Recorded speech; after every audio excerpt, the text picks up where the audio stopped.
नमस्कार दोस्तों, कैसे हैं आप लोग। आशा करता हूँ आप लोग ठीक होंगे। और चलिए हम लोग आज शुरू करते हैं क्लास 9 का साइंस का चैप्टर नंबर 8 और फिजिक्स का पहला चैप्टर जिसका कि नाम है गति। गति या इंग्लिश में इसको कहते हैं मोशन। तो दोस्तों देखते हैं, आइए सबसे पहले गति किसे कहते हैं। दोस्तों अगर गति का डेफिनेशन देखा जाए तो समय के साथ किसी वस्तु के स्थिति में परिवर्तन को हम लोग गति कहते हैं। सपोज दैट कोई वस्तु एक पोजीशन ए पे है और किसी टाइम इंटरवल के बाद टी समय के बाद ये पोजीशन बी पे पहुंच जाती है, वस्तु इस पॉइंट पे पहुंच जाती है, तो हम कहेंगे कि चूँकि वस्तु पोजीशन ए से किसी समय टी में बी पे चली गई इसलिए वस्तु गति कर रही है।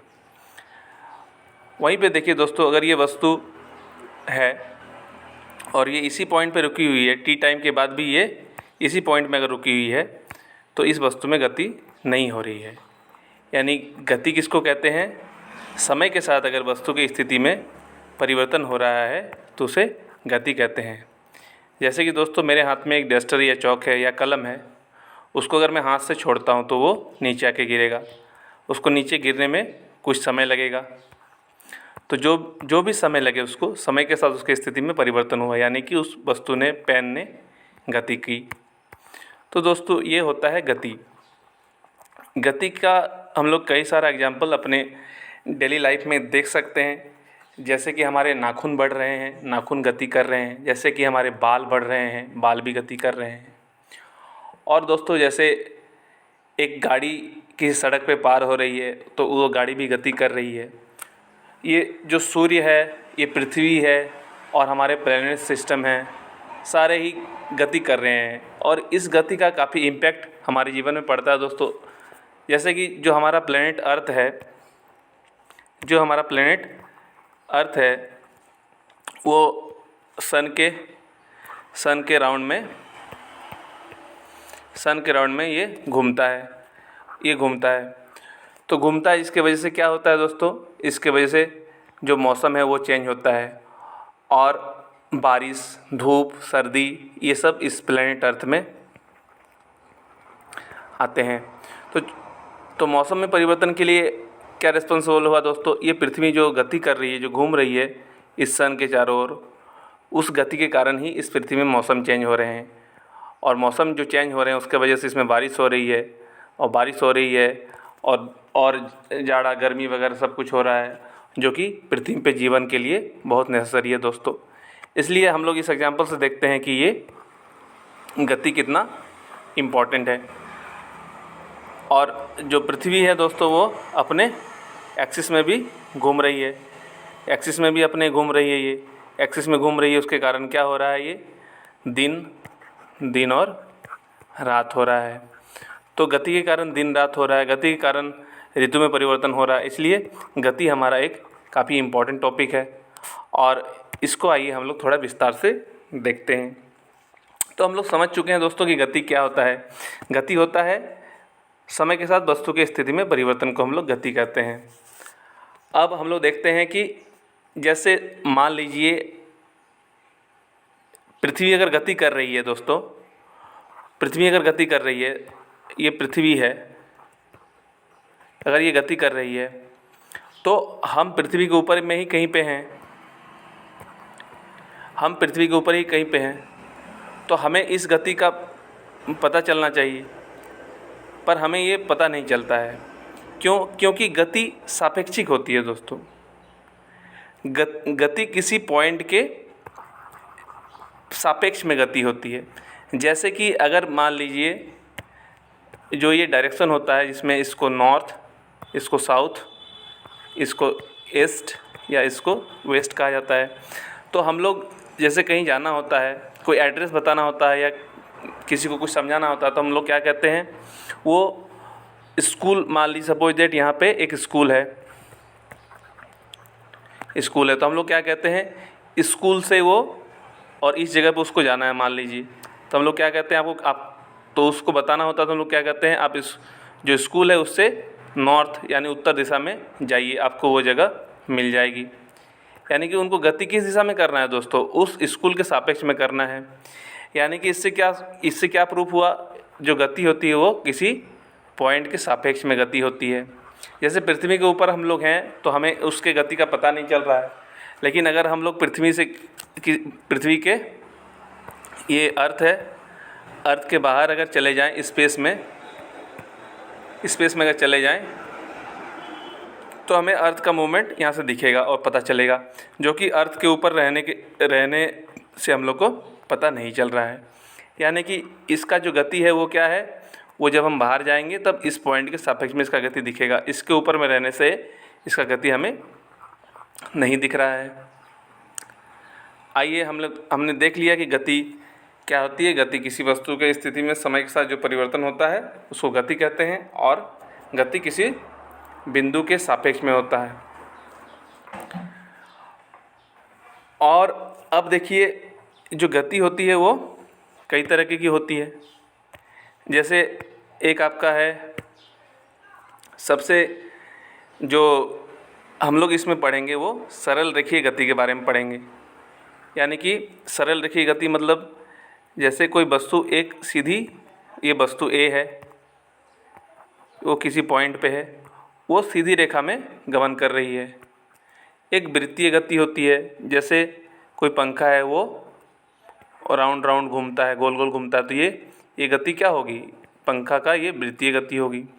पृथ्वी भी वैसे घूमती है, पृथ्वी की गति कैसी है, वृत्तीय गति है। तो गति भी कई तरह की होती है।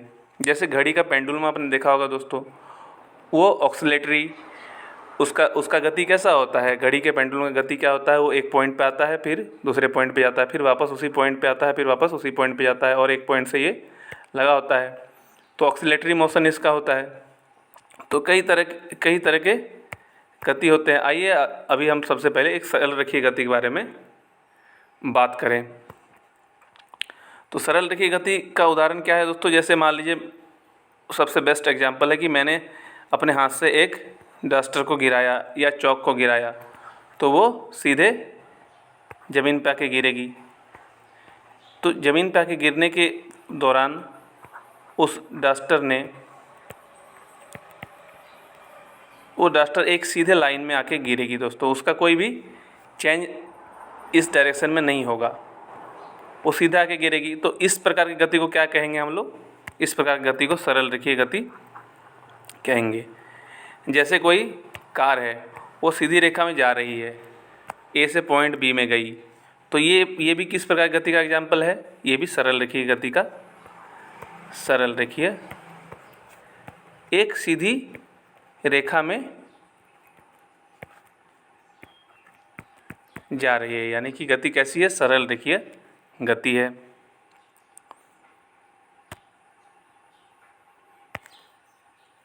तो हमने देखा कि जो गति होती है वो क्या होती है, किसी बिंदु के सापेक्ष होती है। अब हम लोग देखेंगे दोस्तों दूरी तथा विस्थापन क्या होता है। जैसे दोस्तों मान लीजिए कोई एक गाड़ी है, वो पॉइंट ए पे खड़ी है, वो पॉइंट ए से बी में जाती है। सपोज दैट बी का डिस्टेंस 10 किलोमीटर है, बी से सी का डिस्टेंस 20 किलोमीटर है, सी से डी का 10 किलोमीटर और डी से ई का 20 किलोमीटर। तो कोई एक गाड़ी है जो कि पॉइंट ए पे खड़ी है, ये पॉइंट ए से बी में जाती है। तो इस दौरान इसने जो भी फासला तय किया, तो बिंदु ए से बी के बीच के माप को, चाहे वो आप किलोमीटर में नापें या मीटर में, जिसमें भी आप नाप सकते हैं, उसको क्या कहते हैं, दूरी कहते हैं। बिंदु ए और बी के बीच के नाप को, सपोज दैट अगर ए से यात्रा प्रारंभ करती है और बी तक जाती है, तो ए और बी के बीच के माप को, वो किलोमीटर में हो या मीटर में हो, उसको दूरी कहते हैं। तो दूरी दोस्तों किसी दो बिंदुओं के बीच के परिमाण को दूरी कहते हैं, माप को दूरी कहते हैं। और विस्थापन किसको कहते हैं दोस्तों, विस्थापन जो है वो किसी दो बिंदुओं के बीच के न्यूनतम दूरी को विस्थापन कहते हैं। विस्थापन क्या है, विस्थापन दूरी ही है, लेकिन वो क्या है, न्यूनतम दूरी। आइए हम लोग इस बात को समझते हैं कि विस्थापन और दूरी में क्या अंतर है। जैसे मान लेते हैं कि कोई एक वाहन है या गाड़ी है जो कि पॉइंट ए पे खड़ी है। ये पॉइंट ए से बी में जाती है, बी में गई, तो इसके द्वारा तय की गई दूरी क्या होगी? दूरी होगी 10 किलोमीटर। और विस्थापन क्या होगी? विस्थापन क्या होगी दोस्तों? विस्थापन क्या है? ए और बी के बीच का न्यूनतम दूरी है। न्यूनतम दूरी अभी कितना है? वो 10 किलोमीटर ही है, यानी 10 किलोमीटर ही होगी। अब मान लीजिए ये गाड़ी आगे बी से सी में और सी से डी में जाती है और डी से फिर ई में जाती है। मान लीजिए ई में जाएगी तो इसके द्वारा पॉइंट ई पे तय किया गया दूरी कितना हो जाएगा? पॉइंट ई पे तय किया गया दूरी होगा 10 + 20 30, 10 40 और 20 60 किलोमीटर। और विस्थापन भी कितना होगा दोस्तों? विस्थापन भी हो जाएगा आपका 10 + 20 30, 10 40 और 20 60 किलोमीटर। पर एक मिनट दोस्तों, जब ये गाड़ी वापस, सपोज दैट गाड़ी ये इस ए पॉइंट से चलती है, इधर से होके जाती है और ई तक जाती है, फिर वापस इसी रास्ता में आती है और आके डी पे रुकती है। ये गाड़ी डी पे रुकती है। अब बताइए दोस्तों, इसके द्वारा तय की गई दूरी कितनी होगी और विस्थापन क्या होगी? तो अगर हम लोग देखेंगे कि तय की गई दूरी होगी 10 + 20 30 और 10 40 और 20 60 और प्लस ई से ये डी में जाएगी तो 20 80, यानी 80 किलोमीटर इसके द्वारा तय की गई दूरी हो जाएगी। लेकिन विस्थापन क्या होगा दोस्तों? विस्थापन जो होता है वो गाड़ी पॉइंट डी पे खड़ी है, पॉइंट डी पे खड़ी है तो विस्थापन जो होता है वो दो पॉइंट के बीच का मिनिमम डिस्टेंस होता है। तो ए और डी के बीच का मिनिमम डिस्टेंस क्या है? देखिए 10 + 20 + 10 यानी 10 20 30 और 10 40 किलोमीटर, यानी विस्थापन 40 किलोमीटर। अब आपने देखा कि दूरी और विस्थापन में अंतर आने लगा। अब यही गाड़ी दोस्तों ए से चलती है, ए से चलते हुए बी में जाती है, बी से चलते सी से डी, डी से ई से फिर डी, फिर सी और फिर बी में आ जाती है। तो अब बताइए इस पॉइंट बी पे दूरी और विस्थापन क्या होगा? पॉइंट बी पे आइए देखते हैं। ये ए से जब चली बी तक गई 10 + बी से सी तक 20 30, 10 और 20 30, फिर सी से डी तक 10 40, फिर डी से ई तक 20 60, फिर ई से चलना प्रारंभ करेगी, फिर 20 60 20 80 प्लस डी से सी तक 10 90 और फिर सी से बी तक 20 110 किलोमीटर हो जाएगा दोस्तों। वहीं विस्थापन क्या होगा दोस्तों? इस पॉइंट पे ए और बी के बीच का मिनिमम डिस्टेंस कितना है? 10 किलोमीटर। आप अंतर देख सकते हैं। और वही लास्ट देख लेते हैं। अगर ये गाड़ी ए से चलते हुए ई तक जाती है, ए से ई, फिर वापस ई से ए को आती है, तब क्या होगा? आती है, आइए देखते हैं। वापस ए से चल के वो ई तक गई, फिर वापस वो ई से चल के ए तक ही आ गई वापस। तो आइए देखते हैं। ए से बी 10 + बी से सी 20 प्लस सी से डी 10 प्लस डी से ई 20 प्लस ई से डी 20 प्लस डी से सी 10 प्लस सी से बी 20 प्लस बी से ए 10, यानी कि 30 10 20 30 10 40 40 60 और 20 हो गया 80 80 10 90 120 किलोमीटर इसके द्वारा तय की गई दूरी हो जाएगी। और गाड़ी ए से चल के ए पे ही वापस आ गई है। इसी पॉइंट से चल के गाड़ी गई और वापस इसी पॉइंट पे आ गई। तो विस्थापन क्या होगा दोस्तों? विस्थापन दो बिंदुओं के बीच की मिनिमम दूरी होती है, और ए से ए के बीच की मिनिमम दूरी कितनी है? 0 किलोमीटर। इसलिए विस्थापन बराबर क्या हो जाएगा इस केस में? 0 किलोमीटर। आशा करता हूँ दूरी और विस्थापन आप समझ गए होंगे। आगे चलते हैं, आगे देखते हैं। आइए अब देखते हैं गति के प्रकार। एक तो होती है दोस्तों एक समान गति। मान लीजिए कोई कार है, वो रोड पे चल रही है, तो जहाँ पे ट्रैफिक रहेगा दोस्तों वहाँ पे वो स्लो जाएगी, और जहाँ पे रोड खाली रहेगा वहाँ वो तेज़ जाएगी। तो जहाँ ट्रैफिक रहेगा वहाँ उसको स्लो करना पड़ेगा, यानी कि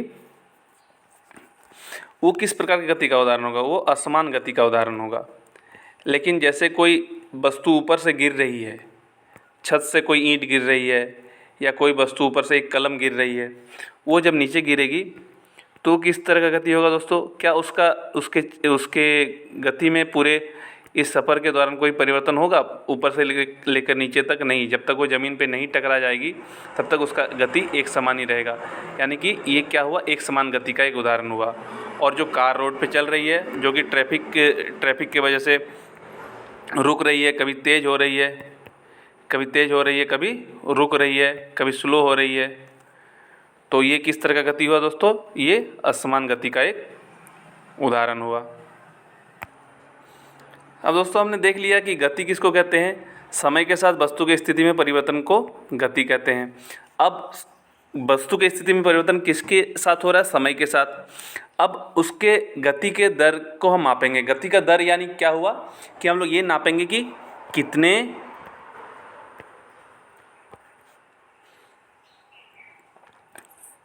कितना गति जो है हो रही है, यानी कितना दूरी तय कर रही है। और दर मतलब क्या है दोस्तों? कितने समय में। जब भी हम किसी चीज़ का दर निकालते हैं तो उसका मतलब क्या, हम ये पता कर रहे हैं फिजिक्स में कि वो किस समय में कितना वो जो भी क्रिया कर रही है वो कितने समय में कर रही है, उसी को दर निकालना कहते हैं दोस्तों।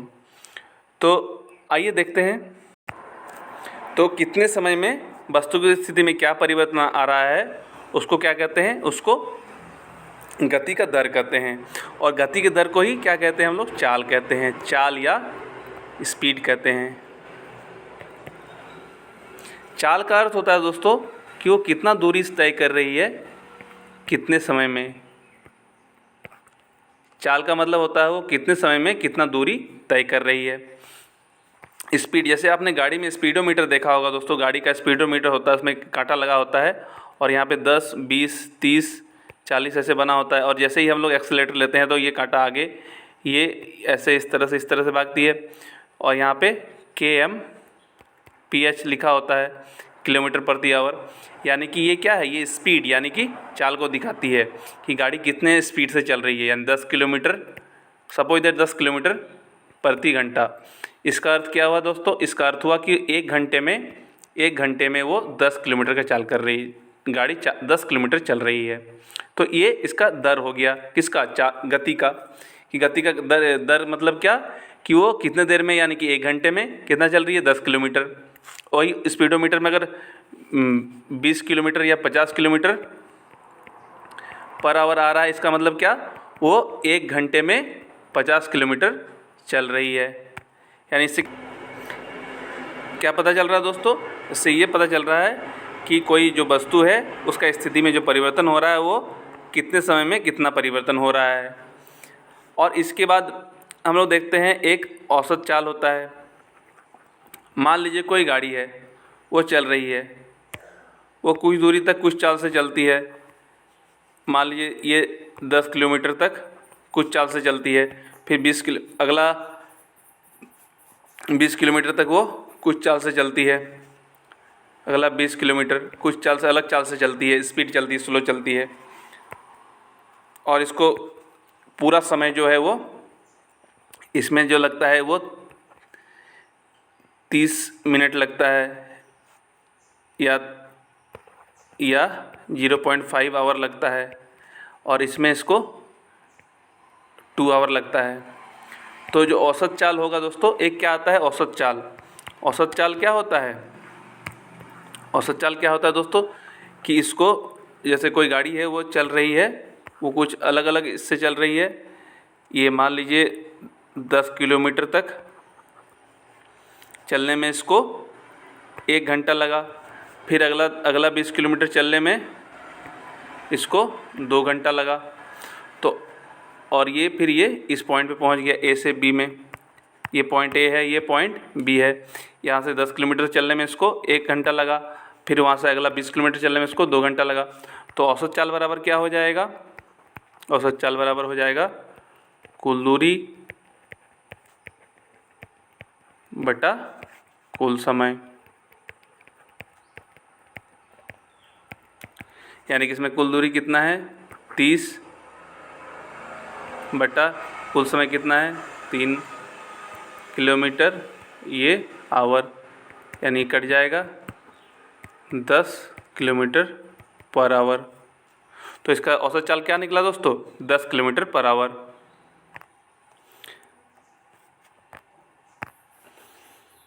अरे दोस्तों, चाल हम समझ चुके हैं, अब समझते हैं एक टर्म आता है बेग, यानी बेग किसे कहते हैं। अब देखिए, अगर कोई गाड़ी किसी रास्ते में चल रही है तो वो ऐसे ऐसे ऐसे रास्ता जैसा होगा उस तरह से जा सकती है। तो ये जो चाल है दोस्तों, इसमें कोई दिशा नहीं है, दिशाहीनता है इस चाल में। ये गाड़ी किसी भी रास्ते, किसी भी दिशा में जा रही है। तो ये गाड़ी का चाल है, इसको हम लोग बेग नहीं कर सकते हैं। लेकिन जैसे ही चाल में एक बेग निर्धारित हो जाएगी कि गाड़ी मान लीजिए एक सीधी रेखा में ही चलेगी, एक कोई गाड़ी है वो सीधी रेखा में ही चल रही है, यानी उस चाल का कोई दिशा है, तो उस चाल का जब दिशा हो जाएगा तो उसको क्या कहेंगे? चाल का अगर दिशा निश्चित हो तो इसे वेग कहते हैं, वेग कहते हैं। और वेग को दोस्तों इस तरह से v से डिनोट करते हैं, और ये एक सदिश राशि है। सदिश राशि को हम ऊपर में ऐसे एरो लगा के दिखाते हैं। वेग का जो एसआई मात्रक होता है वो मीटर पर सेकंड होता है। वेग हमेशा मीटर पर सेकंड में ही नापा जाता है। यानी कि जब चाल का दिशा हो और वो मीटर पर सेकंड में उसका अनुमान, उसके अनुमान को मीटर पर सेकंड में निकाला जाए, यानी पर यूनिट समय में, पर यूनिट मीटर कितना वो चल रही है उसको अगर निकाला जाए तो उसको वेग कहते हैं दोस्तों। यानी क्या हुआ? वेग एक चाल ही है, लेकिन वेग कैसा चाल है? वेग ऐसा चाल है जिसका कि दिशा निर्धारित है, एक किसी पर्टिकुलर दिशा में है, और वो पर मीटर पर सेकंड यानी 1 सेकंड में कितना मीटर चल रही है, वो अगर वो चाल बता रही है तो वो हमारा वेग कहलाती है। अब ऐसा भी हो सकता है दोस्तों कि कोई गाड़ी चल रही हो तो उसका वो एक ही दिशा में चल रही हो, पर प्रारंभ में उसका वेग 10 किलोमीटर पर आवर हो, 10 मीटर पर सेकंड हो, और बाद में उसका वेग जो है वो कुछ देर तक वो 10 मीटर पर सेकंड हो। उसके बाद पॉइंट बी से उसका वेग 15 मीटर पर सेकंड हो। उसके बाद पॉइंट सी से उसका कुछ वेग अलग हो। ठीक है, तो हम लोग को एक औसत वेग निकालने की ज़रूरत पड़ता है। औसत वेग क्या होता है दोस्तों? औसत वेग होता है प्रारंभिक वेग प्लस अंतिम वेग डिवाइडेड बाई 2। अगर किसी भी पॉइंट पे आपको औसत वेग निकालने के लिए कहा जाए तो उस पॉइंट पे जो वेग होगा और जो प्रारंभ में गाड़ी चला होगा उसमें जो वेग होगा उसको जोड़ के हम 2 से डिवाइड कर देंगे तो उसका औसत वेग निकल जाएगा। आइए दोस्तों, अब देखते हैं एक टर्म आता है त्वरण। त्वरण किसे कहते हैं? इसको इंग्लिश में कहा जाता है एक्सेलरेशन।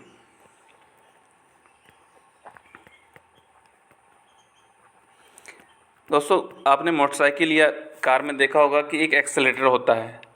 एक्सेलेरेटर का काम क्या होता है दोस्तों? उसमें एक्सेलरेशन प्रोड्यूस करना, यानी त्वरण प्रोड्यूस करना। और जैसे ही हम एक्सीलरेटर को घुमाते हैं तो क्या होता है, गाड़ी का स्पीड बढ़ जाता है।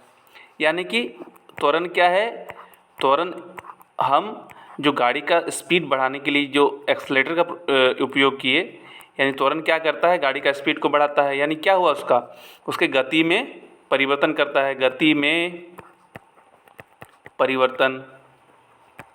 मान लीजिए गाड़ी अगर खड़ी थी तो हम स्टार्ट करते हैं और एक्सीलरेटर लेते हैं तो गाड़ी गति में आ जाती है।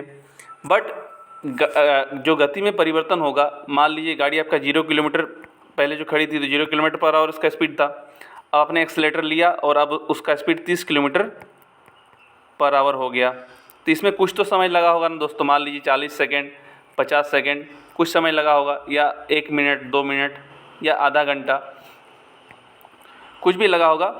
तो वो गति में परिवर्तन में जितना समय लगा, यानी कि समय, उसको क्या कहा जाता है, वो आपका त्वरण है, उतना त्वरण आपका जनरेट हुआ। यानी त्वरण क्या है, गति में परिवर्तन के दर। मैंने आपको कहा था पहले ही, जहाँ पे नीचे में समय आएगा वहाँ पे हम दर का बात करेंगे।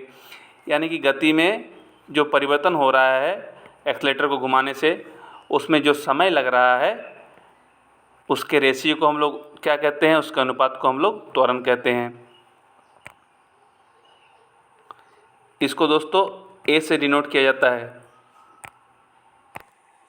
तो आइए दोस्तों हम लोग देखते हैं, जो मान लीजिए कोई गाड़ी होगी तो उसका गति में, जिसका गति में हम लोग परिवर्तन करेंगे, जिसमें एक्सीलरेटर लेंगे, उसका कुछ प्रारंभिक वेग होगा।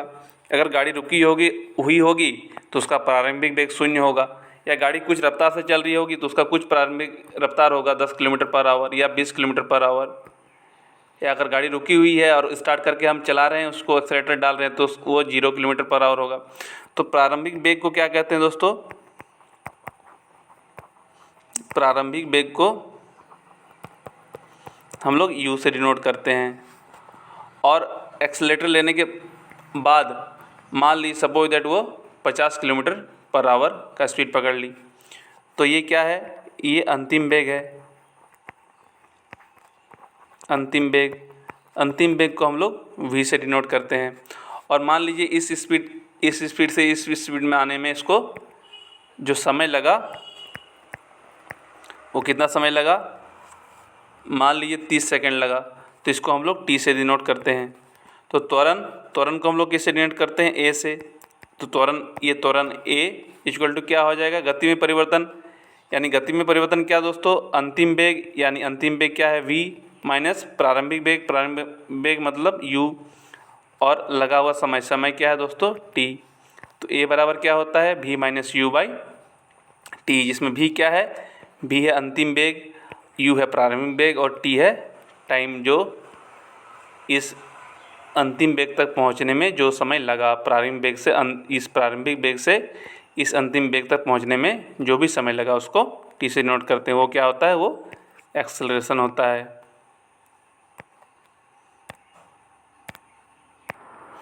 आइए त्वरण का ऐसा यूनिट देख लेते हैं। त्वरण बराबर a बराबर क्या होता है, v minus you by T, जिसमें v क्या है, अंतिम वेग, u है प्रारंभिक वेग, और t है समय। और जो वेग होता है उसका ऐसा मात्रक होता है मीटर पर सेकंड, और जो समय होता है उसका होता है सेकंड। तो त्वरण है उसका ऐसा मात्रक क्या हो जाएगा, मीटर पर सेकंड स्क्वायर।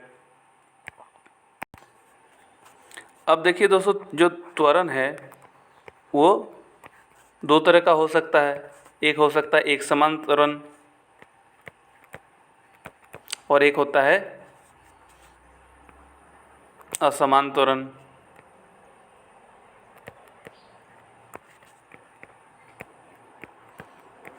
तो एक समान त्वरण कब होगा दोस्तों, जब हम उसके गति को एक ही स्पीड से बढ़ाएंगे।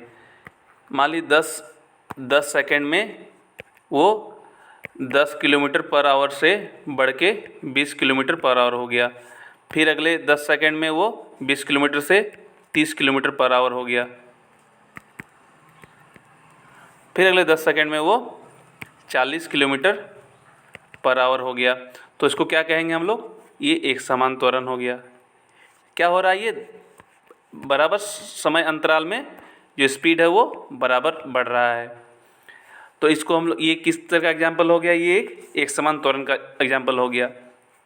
और असमान त्वरण जैसे मान लीजिए कोई भीड़ भाड़ वाले इलाके से गाड़ी गुजर रही है, तो उसमें कभी ब्रेक लगाना पड़ता है, कभी स्पीड लेना पड़ता है, फिर खाली रोड मिलने पे फिर स्पीड लेना पड़ता है, तो उसमें क्या होता है, एक असमान त्वरण, कभी कम कभी ज़्यादा। तो एक असमान त्वरण का उदाहरण है।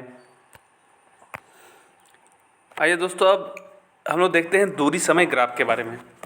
ये एक दूरी समय ग्राफ है दोस्तों, जिसमें कि जो चाल है वस्तु की वो इस लाइन के सदिश में हो रही है।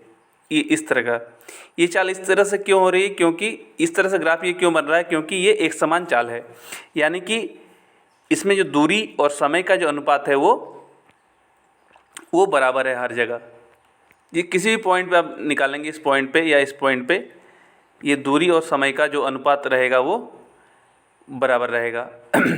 तो सपोज दैट किसी पॉइंट ए और किसी पॉइंट बी, इन दोनों पॉइंट के बीच में अगर हम लोग को निकालना रहेगा, ये एक सरल रेखीय, देखिए दोस्तों ये एक सरल रेखीय गति है। सरल रेखीय गति क्यों, क्योंकि एक समान चाल से जो वस्तु है वो चल रही है। अब हम लोग को क्या निकालना है, किसी पॉइंट ए और बी के बीच का जो है चाल निकालना है। तो हम लोग को चाल निकालना है दोस्तों, सपोज दैट पॉइंट ए और बी के बीच इसका औसत चाल निकालना है। तो हम लोग क्या करेंगे दोस्तों, ये जो इस ए से एक लाइन हम लोग खींचेंगे दूरी के ग्राफ में, जो दूरी वो तय कर रहा है, और बी से भी एक लाइन खींचेंगे इसमें दूरी में।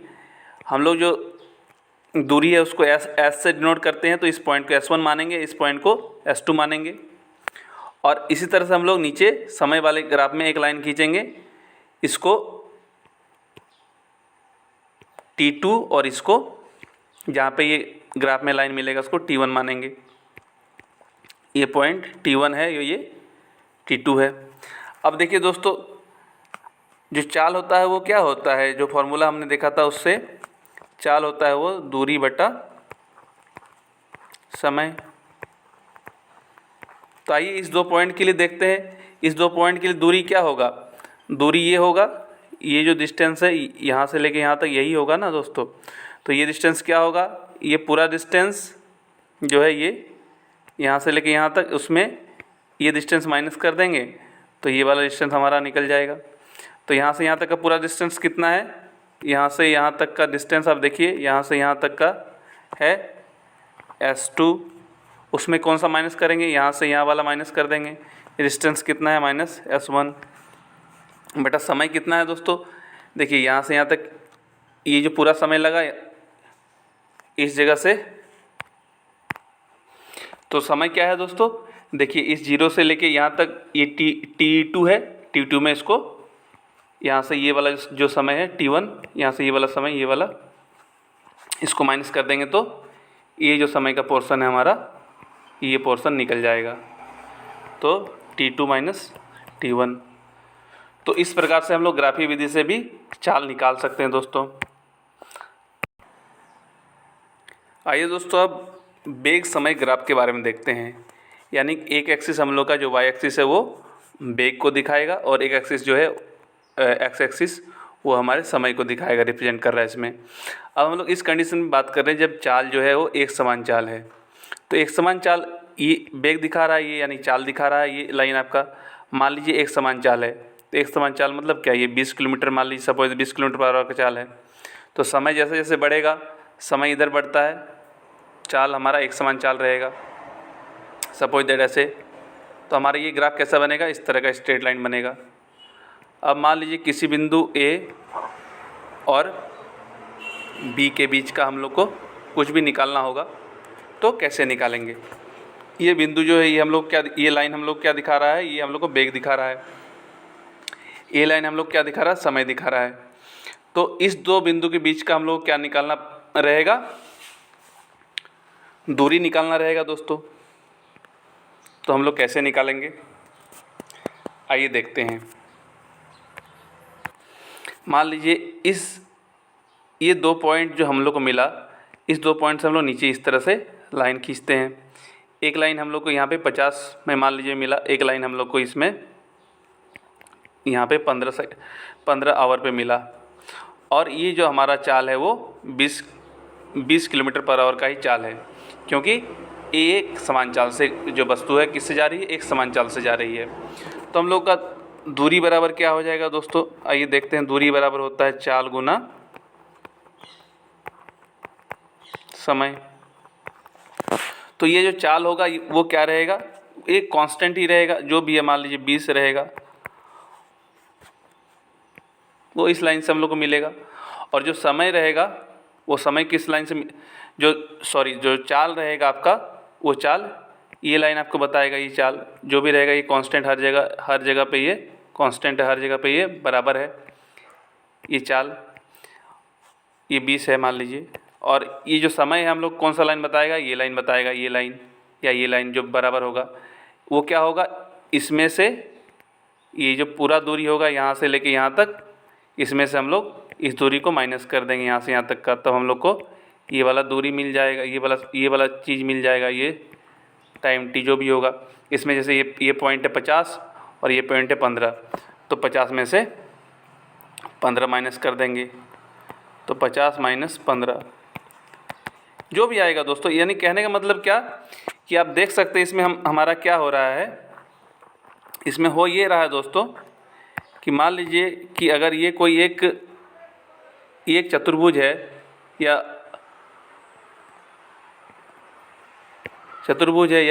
ये कोई एक आयत है जिसको कि हम लोग नाम दे देते हैं ए बी, ये पॉइंट मान लीजिए सी है और ये पॉइंट डी है।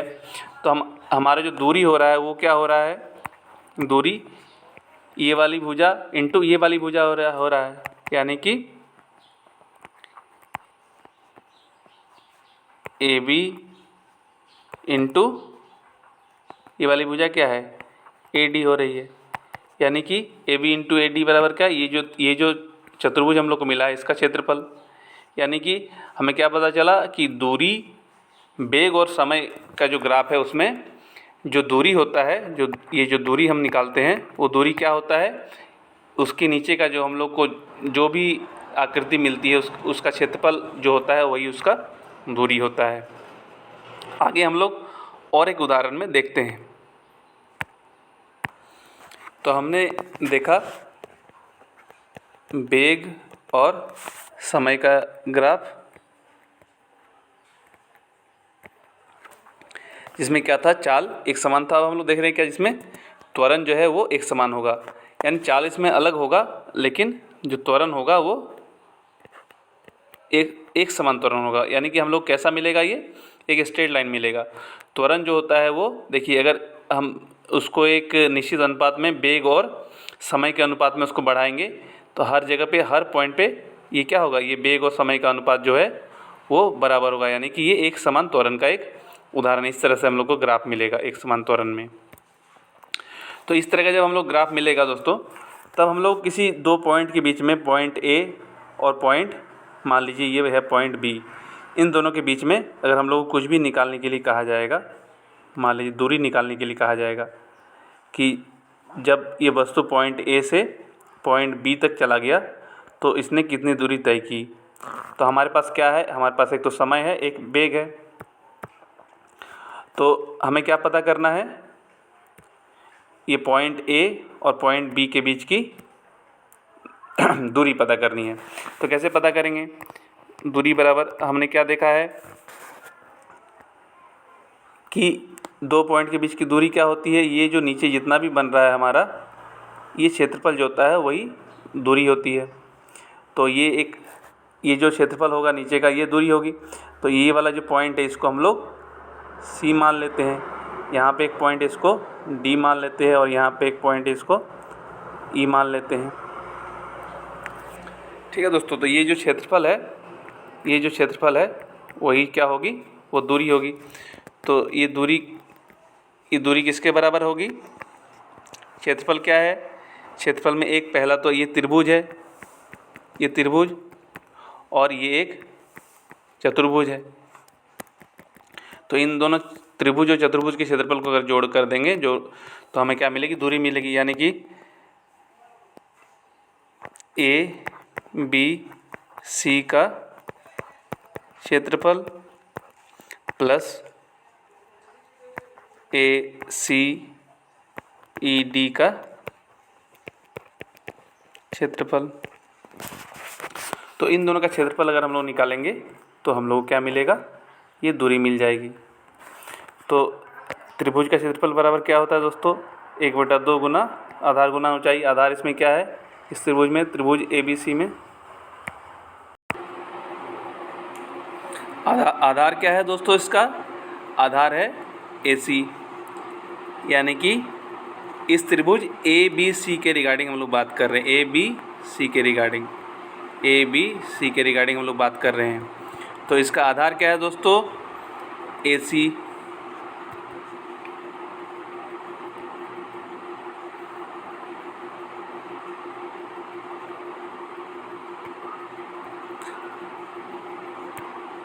और ऊंचाई क्या है दोस्तों,